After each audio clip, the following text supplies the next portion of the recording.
Hello, folks. Welcome to the latest edition of Tim Scott Uncancelled with me, Tim Scott. And great to have you with us again. Welcome, whoever you are, wherever you are, or however you are watching. It's good to have you with us here on Unprecedented TV, which, by the way, you can find on YouTube. If you go to YouTube, type in Unprecedented TV to the search box, you will find us. And if you can give us a cheeky subscribe, that would be really appreciated. So the format of the show is you get a quick intro from me. I make a few pertinent comments. And one of the things that we do on this show is we have a look at the newspapers. We look at some of the big stories. We go out and we get the newspapers so you don't have to. And we go through selected stories. We've got 5 or 6 great newspaper stories for you today. We always try and end with a slightly humorous or a light-hearted one.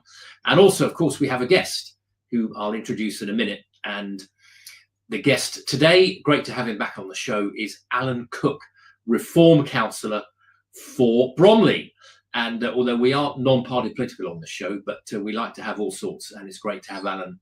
Alan's very welcome back on the show, and I'll introduce him in a minute.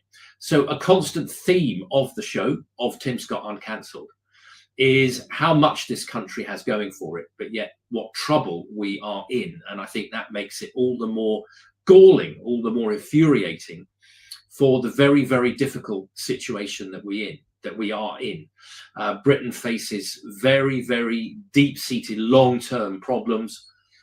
The chickens are coming home to roost. We're overtaxed, overspent, overborrowed, low growth, low productivity, and a host of problems, some of which we'll be delving into on the show today.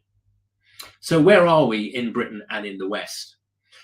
We have many problems. A lot of people don't seem to appreciate the fact that we are living in some of the most freest and the most prosperous societies that have ever existed in human history. I swear that if we ever faced another proverbial zombie apocalypse, there would be people siding with and rooting for the zombies. We would have zombie rights activists. They would be out marching like the Michael Jackson Thriller video. They'd be chanting, singing songs. They'd have a zombie flag. They'd be waving placards saying things like, "Hands off the zombies. Zombie rights are human rights. And from the river to the sea, zombie land must be free." So that is the spirit with which the show goes out. We can be positive, we can be proud, even though we have our problems, temporary problems to which there are no easy solutions. So with that thought in mind, let's bring forward our guest for today. And we will be going through some of the newspaper articles. Alan, welcome back. Good to see you. Thank you for the invitation, Tim, and it's good to be back on the show. Okay, thanks, Alan. So you are a Reform Councillor for Bromley. You have before we start getting stuck into the newspapers, you've got a bit of an interesting story, haven't you, about how you got elected? Do you want to just quickly give us a recap on that? Well, if you're into politics, it's interesting. Otherwise, it might be pretty much run-of-the-mill by-election. But unfortunately, the incumbent independent there died. So there was a by-election. And we are talking, the zombie party's homeland. So that is the Tory party, obviously, because they're pretty much dead in the water at the moment. And so they were very cocksure that they were actually going to win the by-election. And but nearer the actual voting day, the count, I could see the nerves breaking through. And actually, I was quite confident to start with for a number of reasons. But actually, on the day itself, they brought down Kemi Badenoch to bolster. Oh, yes. Yeah, so they bring the leader of the party down to a provincial by-election, which is a bit of a gamble for her, because if it doesn't go their way, it really doesn't look good on her leadership. And obviously it didn't. But it wasn't until about 15-20 minutes before the results of the count that the Tories actually realised that they were going to lose this. And it's not just losing that one by-election, it's where it is what it means for the next full council elections for the whole of basically Greater London. So the borough of Bromley has 22 wards and 58 councillors, and they are, as they should be, very worried that they may actually lose control of Bromley Council. So this is the thin edge of the wedge going in there, and so we've given the old Tory voters and the centre-left voters of Bromley a choice now, an option, but outside of the old legacy parties, something fresh, something new, something actually puts their interests before that of the sort of National Party and the sort of global socialism, which is what we've had thrust upon us for the last sort of 20, 30 years now. Oh, my old taxi. Good to that was at the Reform Conference, wasn't it? Yes, well, it lived in my garage for about 7 months down in Bexley, Bromley. Not me doing it now. So I looked after it for Richard. So it's Richard's little beastie, but I looked after it for a number of months, and it was quite useful. Unfortunately, you do have to pay congestion charge. You have to pay the ULEZ on it as well. So campaigning, it did get a little bit expensive in the end. Yes, maybe pay per mile one day, although I know it's not an electric vehicle. But Alan, well done. Yeah, thank you. I'm pretty sure that pay per mile was never going to happen, and it was in no one's manifesto, and Sadiq Khan said he has no interest in it. So it's amazing how these lies actually pop up in the end. Yeah, good stuff, Alan. Thank you. Well, look, yes, we're not specifically a reform. We have all sorts on the show. So, but it's I believe you are Reform's first elected councillor in London, of course. There's elections in Wales and Scotland and in London in May. I presume you're going to stand again. Absolutely, yes. We're setting up ward teams now. We're basically doing the big drive for the May election. There's a lot of things happening in Bromley. We've got 3 attacks on our greenbelt, 3 large developments potentially in Bromley. We do need more housing, but I'd prefer it if it was small scale, local builders using local craftsmen and building houses for local people, not 5,000 brand new boxes built on the greenbelt, which is what we're facing at the moment. So I think politically we've never been more active than we are now, and it's a battle. But I think the battle for this will probably go up to national government, because I'm pretty sure Bromley government will not allow development on greenbelt, as they shouldn't. But trouble is, eventually that decision will get taken out of the council's hands, and it will be decided at a higher level. So I'm just hoping for an early general election, so that choice can be made by a party which actually uses common sense as opposed to ideology to set all the policies. Very interesting, Alan. I mean, there's pressure on the green belt and housing everywhere. As former Labour Deputy Prime Minister John Prescott famously remarked, the green belt is a Labour achievement, and we intend to build on it. Yes. A great sort of John Prescott type remark when he wasn't punching voters on the election trail. But look, okay, good stuff. That's a thing at the moment, isn't it? Yes, it is. Actually, I actually quite like the guy. He was, I think he was sort of good value, whether you liked his politics or not. But okay, look, let's go to the first story, which is an interesting one in the aftermath of, shall we say, an interesting budget. And so we've got 6 stories for you today. And this first one is from the Express. £1 in every 4 will go on welfare. Britain is heading towards a 400 billion a year welfare bill, with £1 in every 4 being spent by the government soon to go on benefits. The sum, more than the defence and police budgets combined, emerged in the budget aftermath. The Office of Budget Responsibility forecast says welfare spending by 2030 will be 400 billion, and the total spending is due to top 1.5 trillion. That's a lot of noughts, isn't it? So a quarter will go on welfare and on benefits. The Chancellor, bowing to Labour MPs' pressure, paved the way for soaring benefits payments, including scrapping the 2-child benefits cap, etc., etc., etc. Alan, what do you make of this? I think it's rather worrying Well, very worrying, in fact. Well, I mean, where's our hard-earned tax pounds going? Well, I think people would be much happier paying tax if they knew it wasn't being used in this manner and wasted in several other ways. So obviously this is not sustainable, and it's growing at a hell of a rate as well.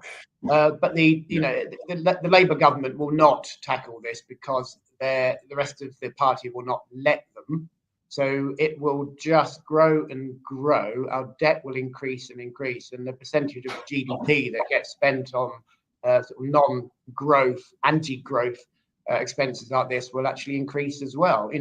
If the Labour Party was, say, the Communist Party of China and knew that they were going to be in power for 50, 100 years, I think then they'd actually do something about this. But because they know at the next general election they won't be in power after that, I don't think they really care. So they are going to just basically feather their nest a little bit, because I think a lot of people will vote Labour if they know that the benefits are not going to get reduced. So we have a very different opinion on this, and it's cutting, but it needs to be done. We're having a whole generation of people that potentially are being paid not to consider ever working because of minor ailments, and that has to stop. A 10-minute interview and you can get the benefits that you require not to ever work again, and obviously that is wrong. It's clearly wrong, and it's because of COVID, and they haven't updated the system. So we basically will get everyone to reapply for these benefits, and the ridiculous one. Face-to-face assessments, not online. Face-to-face assessments, 100%, and it will cost a bit to do that, but actually it will pay for itself in the short term. It will. It'll in the long term. But it's a common sense policy. It has to be done, and these sort of headlines do highlight that the budget was a welfare budget, and yes, a budget for Benefit Street. Absolutely, yes, Benefit Street. Something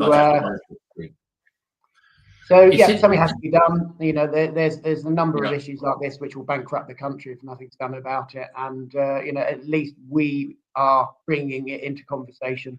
We don't have all the answers yet. We're working on bills at the moment, so when we do get into power, we hit the floor running, and we can address everything as soon as possible. But we're engaging with business. We've just had an event at Bloomberg, and then an event the week after, inviting SMEs into London to actually talk to us. Small and medium enterprises. Yes. And basically, we're starting a two-way conversation. We don't want to dictate to them on policy and what we think is going to work best. We're asking them to actually come to us initially and say, what is it you want? What do you think will work? How does England become more competitive and actually the best place to start a business in the world? So we've engaging with business now. We started that conversation. So when we do end up in power, we'll be ready for it. This is one of the things that really worries me about Labour, is if you look at their front bench and look at their cabinet, there's nobody with any business experience. There's nobody there. There's hardly anybody there who's worked in business. Let alone run a business or set up their own business. It's all human rights lawyers, career politicians, and trade union reps, and that really worries me. One thing that my ears pricked up on when you said was about people would feel happier to pay tax.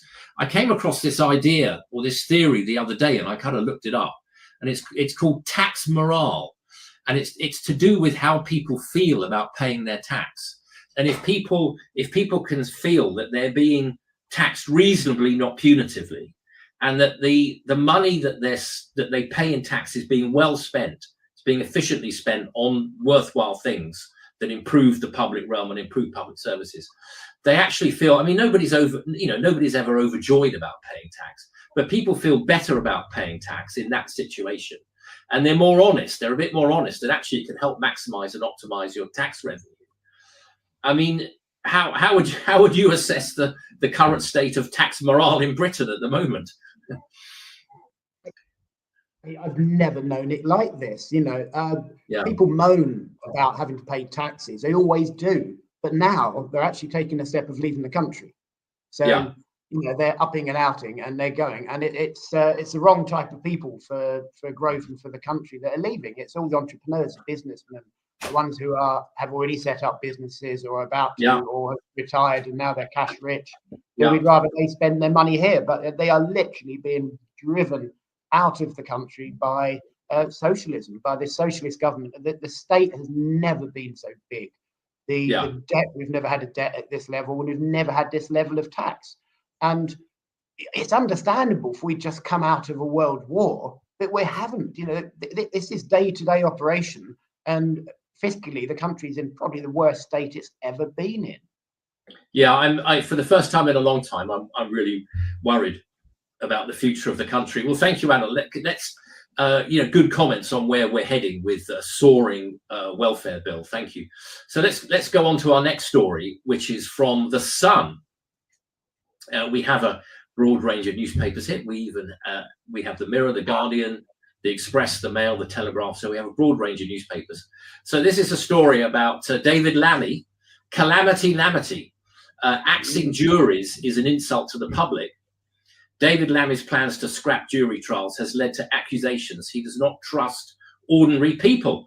The Justice Secretary and Deputy Prime Minister, I might add, is said to be proposing a huge shake-up of the court system. The top legal figures have called a coordinated campaign against public justice. Well, Alan, who would you rather be judged by? Should you be up for a hate crime or tweeting the wrong thing? 12 of your peers or a government appointed judge? Well, first of all, I'd like to point out, I think that taking an axe to a jury is probably in itself some form of hate crime, isn't it? So maybe he should be have his collar felt. But quite clearly, I think jury trials dates back to the Magna Carta, and we have a God-given right to actually be tried by your peers and not by the state, by the government. So no, this is a very, very worrying direction to take, because at the moment the confidence in the judiciary and the law is at an all-time low.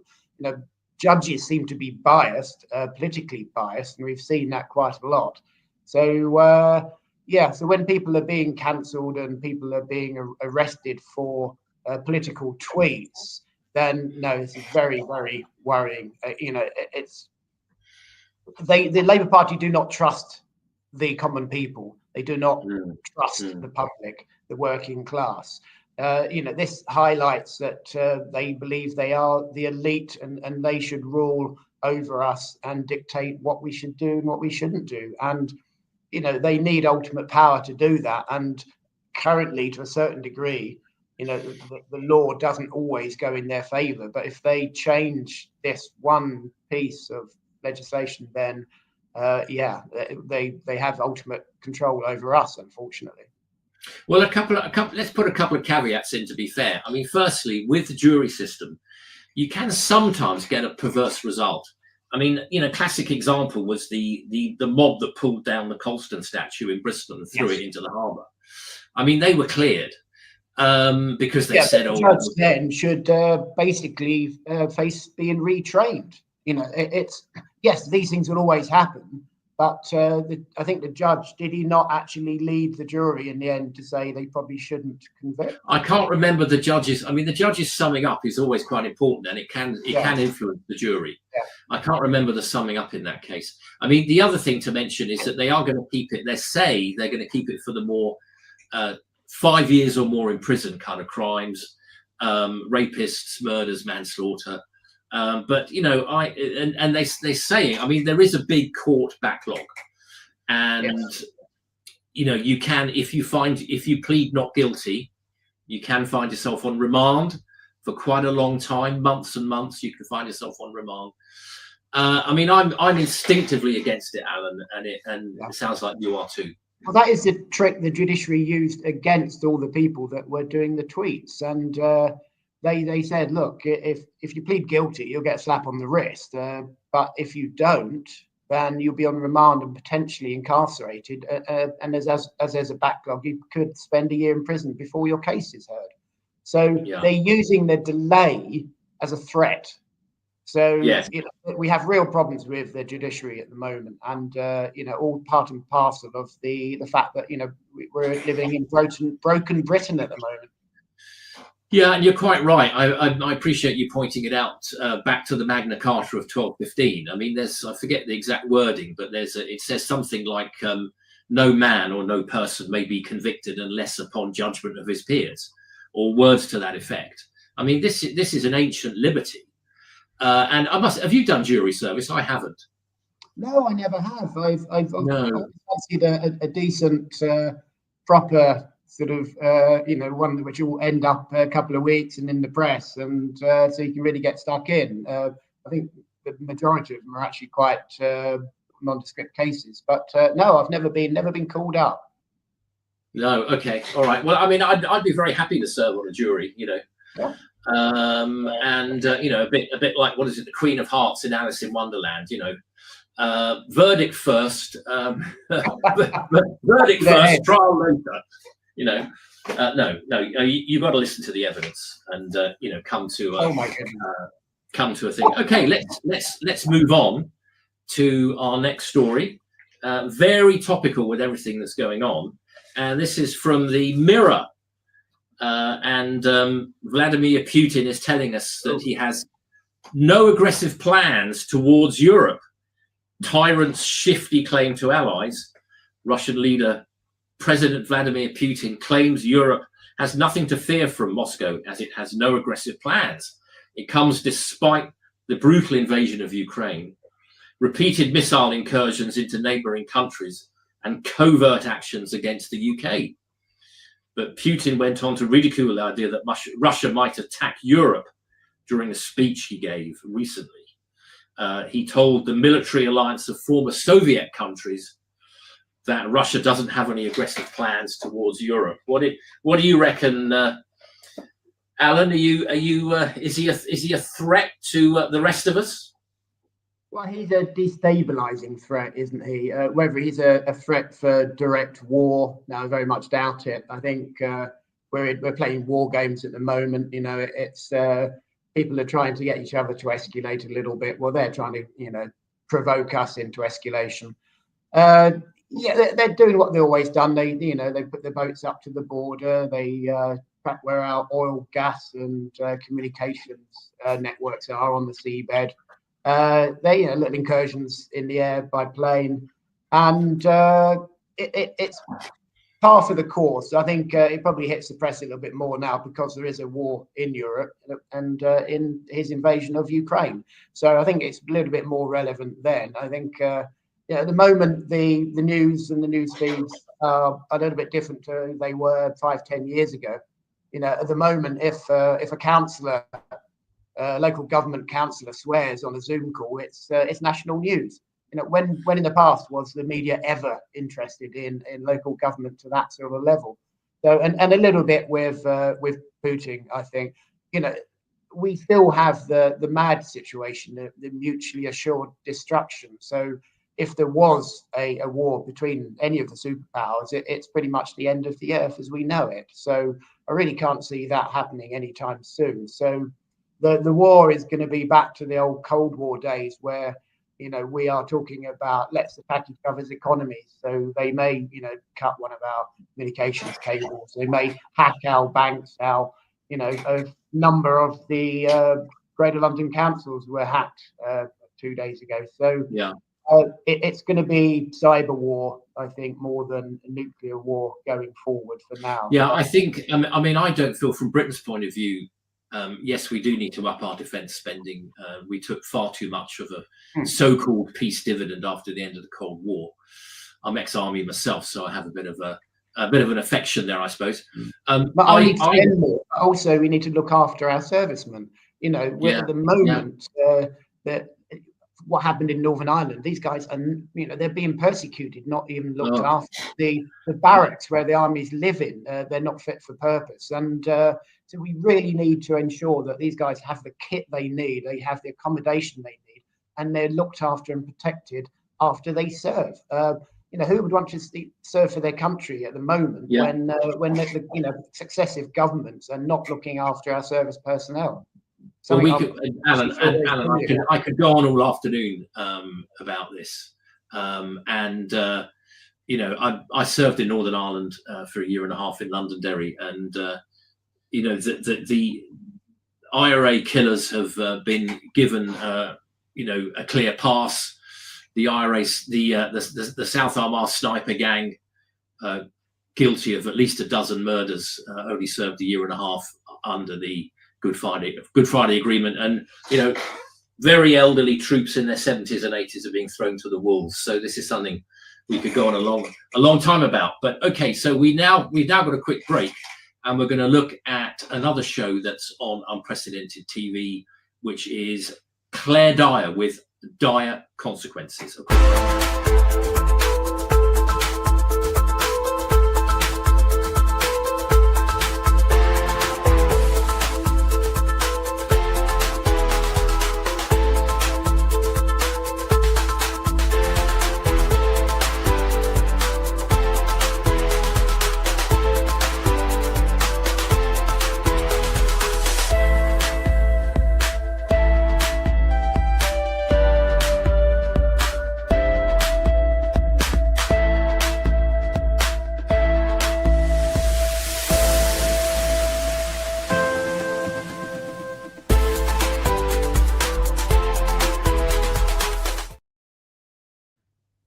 Yeah, thank you, studio, and welcome back to Tim Scott Uncancelled, with me, Tim Scott, and with our guest Alan Cook. And that is a good show, Claire Dyer, Dire Consequences, and you can find that on our YouTube channel, Unprecedented TV. Okay, 3 stories left, and so let's move on to our next one. And actually, it is some good news. And as I said at the top of the show, Britain does have a lot going for it, and there is some good news coming up. And it's been reported that in The Guardian that 2 US firms are going to significantly expand their UK operations. And when Rachel Reeves mentioned this, she was in one of the interviews that she did post-budget, she did specifically mention these 2. So this is from The Guardian. 2 US firms to expand UK operations, it says. 2 of Wall Street's biggest banks have announced substantial expansions in the UK hours after they were spared increases in the budget. JP Morgan yesterday revealed plans to build a 3 million square foot tower in Canary Wharf. Is that a brand new tower, or are they taking over an existing one? Sounds like a new one, which will serve as its new UK headquarters, probably European headquarters as well, I would think, and house more than half of its 23,000 UK staff, and it's understood that will cost $3 billion. And its US rival Goldman Sachs said it would expand its Birmingham office and hire 500 more staff in a move that would more than double its workforce in Birmingham. So some good news, Alan. And I think, you know, as I keep saying on the show, Britain does have a lot going for it. We have a great financial sector. Is this good news? I mean, it's just a shame that there's the rest of the economy doesn't seem to be doing so well. Well, this is good news, but just imagine how much better it should and could be. You know, if the country is properly managed, news like this should be coming out every week. But what it does show, I believe, is confidence in the next government, because, you know, at the £3 billion tower block, it will take 6 years to build that. So they're actually looking beyond the current government, and I think they like what they're hearing from us, because it's pretty clear that we have a very good chance of actually forming the next government. Yeah, yes, indeed, I think you do in some shape or form, Alan. And I think this shows some of the advantages that Britain has. We're in the European time zone in between the USA and Japan. We've got we speak English. I mean, we overlook that. We take it for granted, don't we? That we habla English. Obviously, at some point, move towards 24-hour trading. You know, on the crypto exchanges, they never stop. They are running 24 hours a day. Obviously, we have our sort of 8 till 4 markets here in America and Japan. Similar. There is overlap at the start and the end of the day, so the markets do sort of meet a little bit. But eventually, with technology improving and and even the possibility of some sort of blockchain aspect to the markets. I think we'll see in the next few years 24-hour trading, and then the English language and the location is even more important. And I think it's thanks to Brexit that we actually are still a force to be dealt with in the finance industry, because I stood for the Brexit Party, and the reason I did was because I used to work in the city, and I saw that the dominance of the city being spread around the other capitals in Europe by the EU. And so I thought once that's gone, the big engine that actually feeds our GDP for this country, the finance in the city of London, if that's gone, we are sitting duck, and then the EU will have full control over us. So thank God that we did pull out, and we are still one of the biggest and most relevant markets in the world now. I think fair comment, Alan. I think Brussels never liked the city, and they wanted to take it down a peg or two and spread some of the spoils around some of the other financial centres like Paris and Frankfurt. But the fact is, London is Europe's only major financial centre. To be fair, the London stock market, I think, has had a few worrying moments with losing listings, but it's losing them to New York, not to Europe. We've got a skilled workforce. I used to work in the financial sector, so did you. And it generates a huge number of well-paid jobs and generates an enormous number or an enormous amount of tax revenue. So this is some welcome good news. I just wish that the high street and hospitality and retail and other sectors, Alan, were doing as well as our financial sector. Well, you say you're doing as well. The financial sector could be absolutely halfway to the moon by now. They're being held back by regulation, and just about every business is getting attacked because of the high energy costs. That just hits every sector, and until that changes, until we get rid of this net lunacy of net zero, we are going to, we're going to grow, but we're going to grow at a percentage of the rate that we could if we actually get some business people into Parliament. And as you said, the front bench of Labour is pretty poor in that respect, and to be honest, the front bench isn't much better either. So no, you're right. Very obvious what we need to do. It's it's a turn now for the country to actually decide on a better way forward. And I'm just hoping we'll have a general election, maybe 27 and not 29. Well, we've now got the freedom to, just to round this one off, we've now got the freedom to make up a lot of our regulations in the financial sector, in AI, in life sciences. I mean, something that sort of slipped under the radar recently was the bank guarantee that is given by the government if your bank goes bust. If you've got loads of money, always a good reason not to just keep it all in one bank, should you be so fortunate. Now, the bank guarantee, like the VAT limit for registration, was 85,000. That's because it was based on 100,000 euros. And that amount, both for VAT and the bank guarantee, when we were in the EU, it was decided in Brussels. The government recently upped the bank guarantee to £120,000 per deposit. So it's a relatively minor benefit, hopefully never needed. We don't want our banks to go bust. But it just shows you that the powers are there if only we will use them. Okay, time marches on, 2 stories left. We next come, Alan, to our favourite broadcaster, the BBC. This is from the Telegraph. Non-payers will force cost of a TV licence up to £200. The cost of a BBC licence fee will surge to almost £200 after the next election, as a further 1 million households stop paying the levy.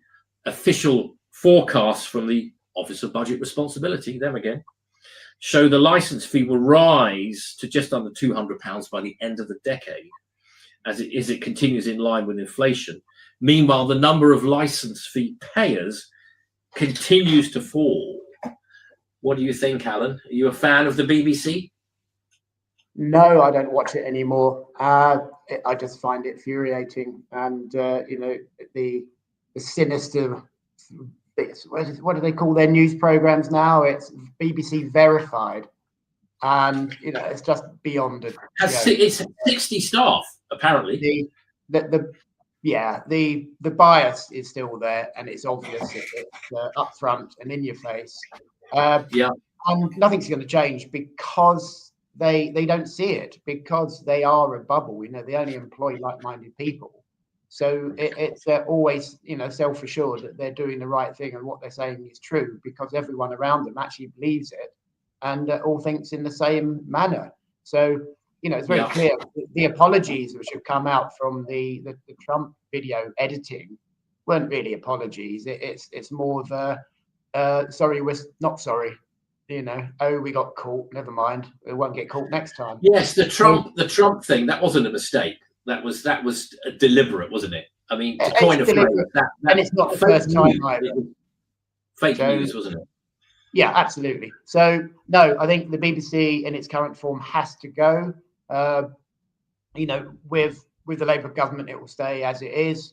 I think because it's a large employer, there's a lot of people's lives and jobs at stake here. You can't just pull and end the licence fee. This is my personal view. I think what we ought to do is to let them know that the licence fee will reduce by, say, 20% every year from now on.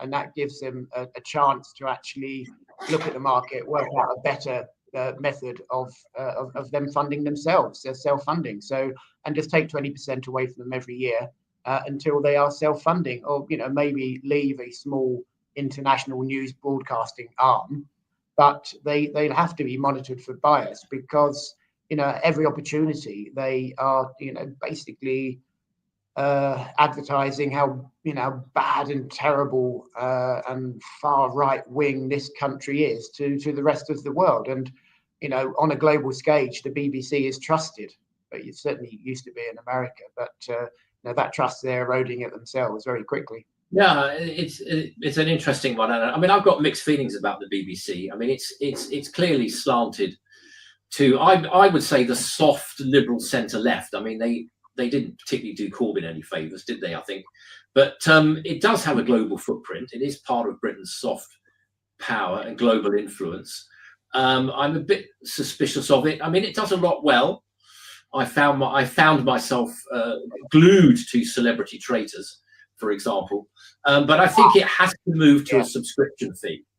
And in the article, it gives you the clue, which is the number of declining subscribers. That's what will force it in the end to have to go to a subscription fee. Because with a subscription fee, we're always told what great value the BBC is. Well, then people wouldn't mind paying a proper subscription fee, would they? And you wouldn't have to have Capita sort of sending you threatening letters if you don't, if they've got no record of you paying your fee. And a bit like Netflix, no fee, no BBC. I think that's, for me, that's where the BBC's got to go. But it's not just political bias. They've been thrusting gender ideology onto everyone, and they're sexualizing pretty much every children's TV show.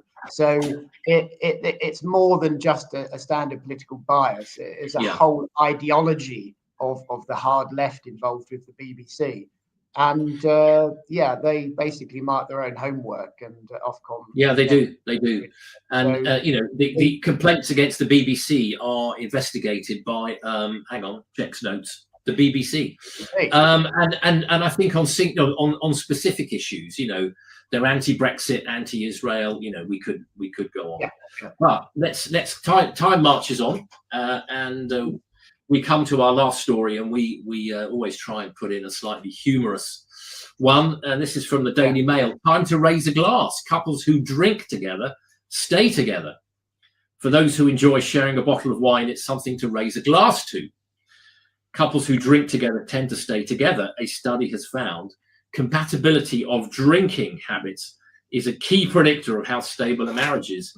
It has concluded. What's your favourite tipple, Alan?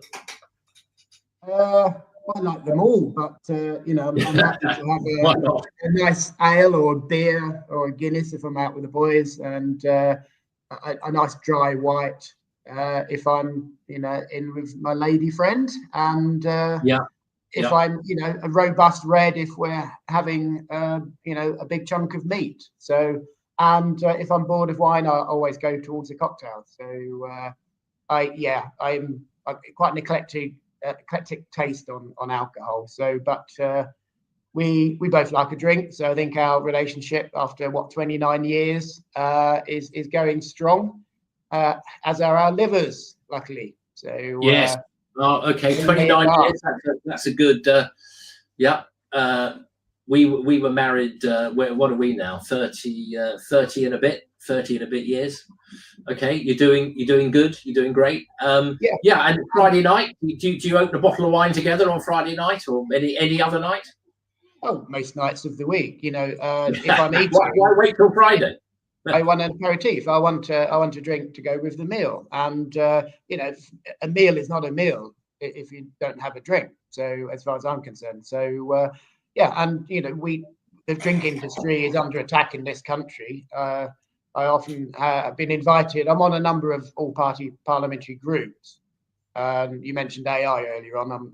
I'm in the APPG for AI, but I get the odd invite to the APPG for beer, which is probably the best one. There is such a thing.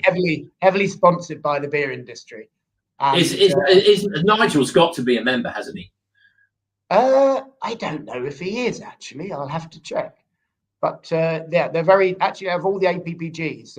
It's probably more MPs go to the AGM of that one than any of the others. But to get all the others put together, probably. So but we do have a big drink industry in this country, so we should support it. We should support our local pubs. We just had a ward meeting in Plaistow Ward in Bromley, and we had over 40 people come to a local pub in a ward.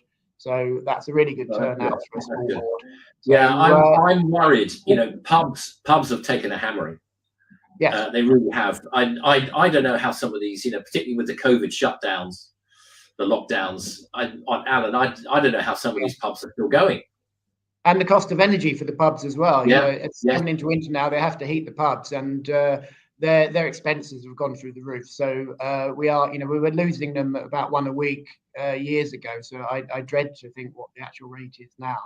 But support your local pub. Get down there with your other half and share a bottle or a pint. Yeah, a very good friend of mine who runs his own business recently said to me, it's like wading through mud at the minute, just with everything that's going on. And of course, there's a lot of cheap supermarket booze people can drink at home. But every pub is a parliament, and a pub is more than just somewhere where you can buy a drink. And, we forget that at our peril. Well, Alan, look, great to have you on again. Just for the record, we will have people from all points of the political spectrum. Alan's a particular friend of the show. Alan, thank you for coming on. Great to have you on again. Keep up the good work. And it's goodbye from us. And thank you again for watching Tim Scott Uncancelled. Do check us on YouTube, Unprecedented TV, and give us a subscribe. Thank you for watching, and goodbye.